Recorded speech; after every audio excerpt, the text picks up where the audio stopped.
Top quality और consistent performance के लिए सिर्फ सिल्वर पंप नाम याद रखना।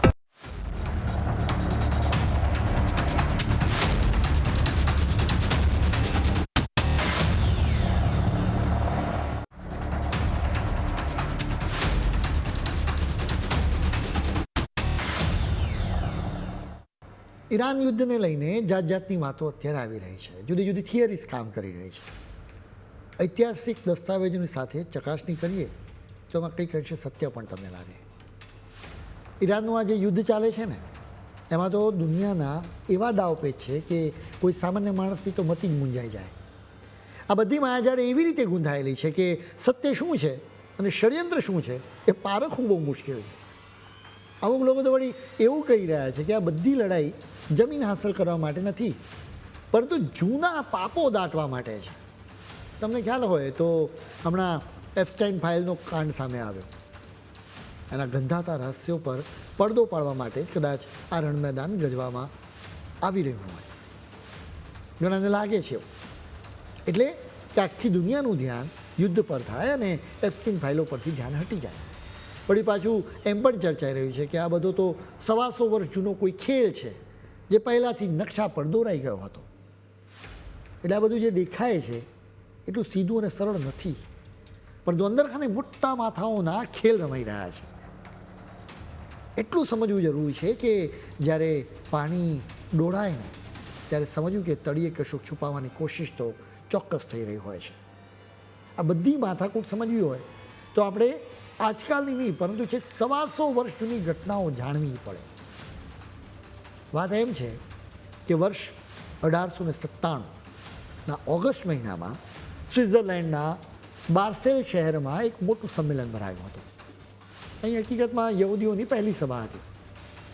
અહીંના એક કેસિનોમાં દુનિયાભરના 17 દેશોમાંથી 200 જેટલા માંધાતાઓ ભેગા થયા.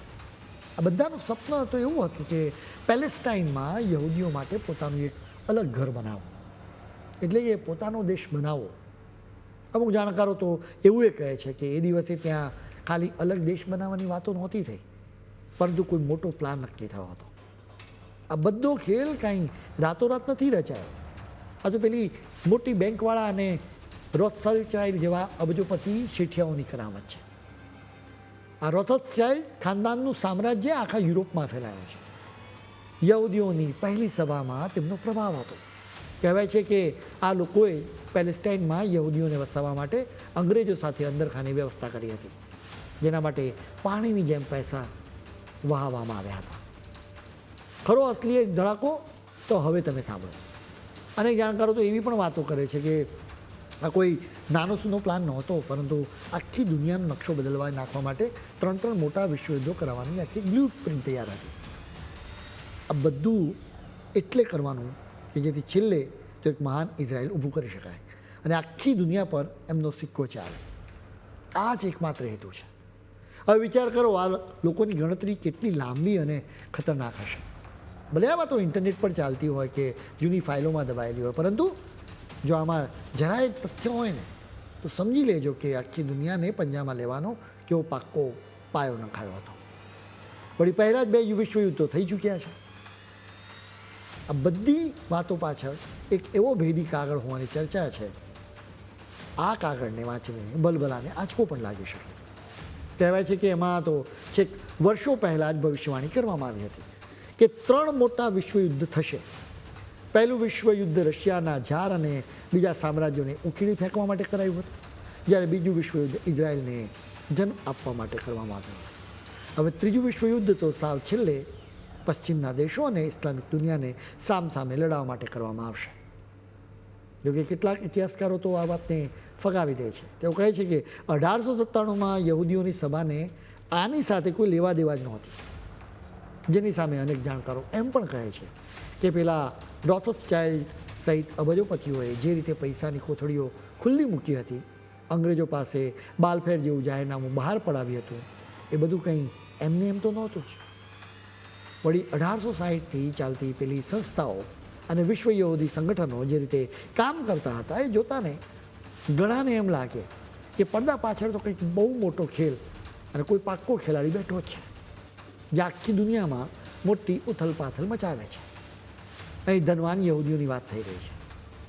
સૌથી મોટો સવાલ અહીં એ છે કે 125 વર્ષ જૂની સભા માત્ર યહૂદીઓ માટે પોતાના દેશ માટેની પોકાર હતી કે પછી આખી સદીનો કોઈ પ્લાન નક્કી કરાયો હતો.